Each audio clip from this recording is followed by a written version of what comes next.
Hello everyone and welcome to another episode of Music of the Week. I did say I was going to try and get this one done today and hopefully I will be able to. So, got about 5 albums and also my cat's here.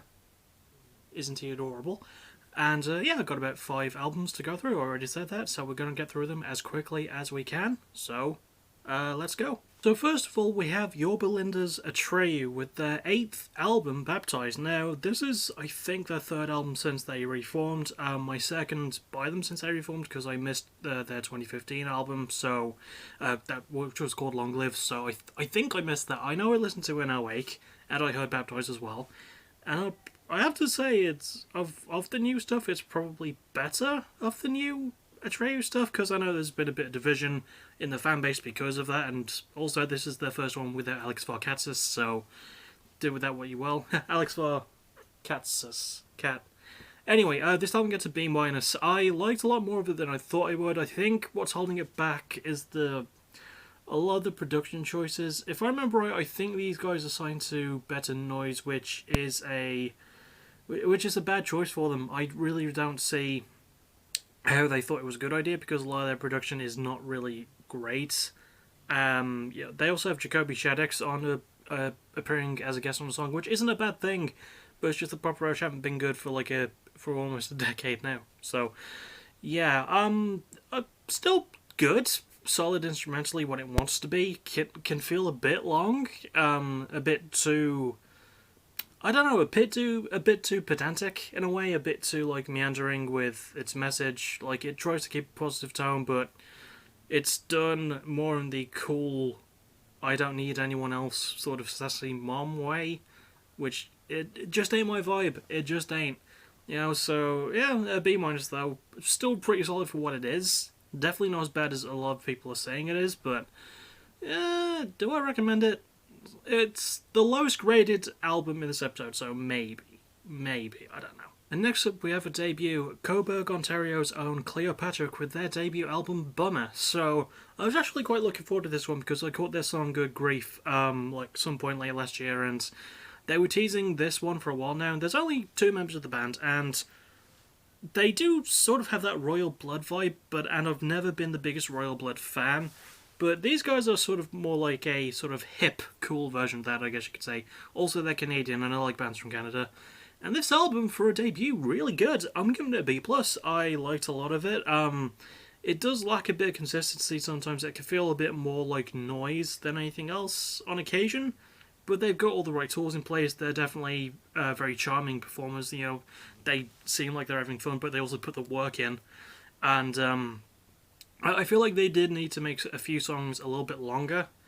But for what it is, it's just a really good slice of this new era of blues sort of punk rock. So if you're into that style, or even if you're vaguely into Royal Blood, which again I'm sorry about, then maybe give this one a try. I definitely recommend it because hence the B+. But yeah, if you just want some solid, more realistic feeling, a solid, more realistic feeling version of that style, then this is a good album for that, so go nuts. Next up we go to a country I don't think I've ever covered in Music of the Week. I could have, I might be wrong, I cannot be asked to check. We go to Israel for a band called Eternal Struggle with their new album Year of the Gun.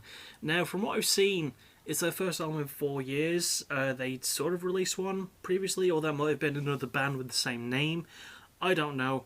But the fact is, yeah, Year of the Gun, very sort of prominent album for 2021, and presuming that it was recorded throughout 2020, so they had a lot of ammo to go off of, no pun intended. And this album also gets a B+.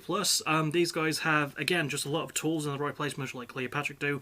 Really good lyrics, a lot of really good focus on gun violence and hate crime in America, which is amazing considering that they're not from America, but they live in New York, I think. I could be wrong about that, but just really solid hardcore punk, which reminds me of a band I'll be getting into a little bit later in this episode. It does lack a bit of consistency. The first few songs are a lot shorter, but it does get a bit longer as it goes along, and it doesn't feel like it's earned it. It feels like a weirdly jarring shift, but it's got a really good consistent tone. I like the performances, I like the lyrics, I like the instrumental work, and the breakdowns are really good. Surprisingly decent solos too, which I didn't expect, but yeah, this is just a really solid slice of hardcore punk, and if you want a new sort of band who are sort of a bit more socially conscious when it comes to hardcore punk, then Eternal Struggle might be your new favourite act. So, yeah, I'm looking forward to more from these guys personally. It's going to be good. Next up is another debuting act, Inhuman Condition with their album Rat God. Now, these guys only formed last year, but they are formed from ex-members of other metal bands. The main one that keeps coming up from what I look up is a band called Massacre, who I know nothing about. But yeah, like, very sort of solidly consistent sort of deathy metal, like with that sort of old school throwback style of death metal. That reminds me very much of the band named Death, ironically enough.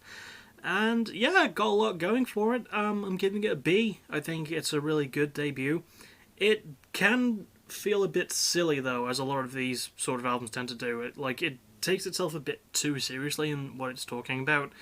And yeah, the lyrics obviously cover things a bit like death and, you know, gore and things like that. And there is some political influence, but there's not enough to really offset the tone, and it feels like, yeah, we get it. But for what it is, it's really good. Surprisingly decent production. Really, just a really fun bit of metal, you know, if you don't want to take it too seriously. And much as I often do, but shouldn't, or often don't, but should. I'm weird like that. But yeah, find it. Maybe listen to it. It could be well up your alley.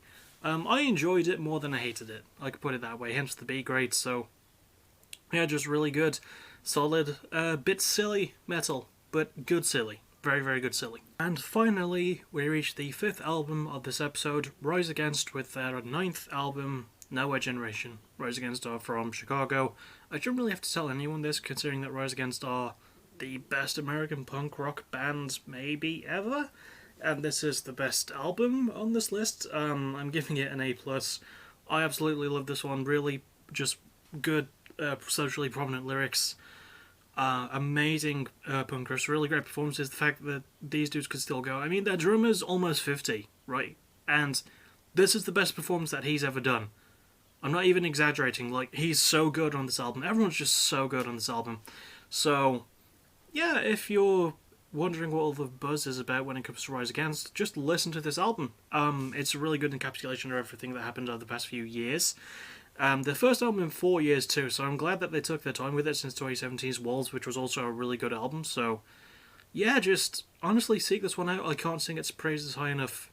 Nowhere Generation is an absolutely phenomenal album, so go find it.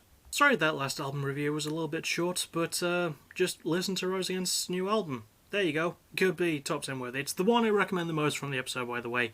I sort of recommend all the albums, but that one, the most recommended. So yeah, that'll about do it for this episode. I will see you all, not tomorrow, because I want to take a day off from videos. Probably the day after, if the Ultimate Fighter episode has a name yet, because the episode's out right now. I just haven't watched it yet. So, God. Oh yeah, Friday night I'll be doing a random gaming stream, so look forward to that, and probably Ultimate Fighter episode review by that time as well. I don't really know.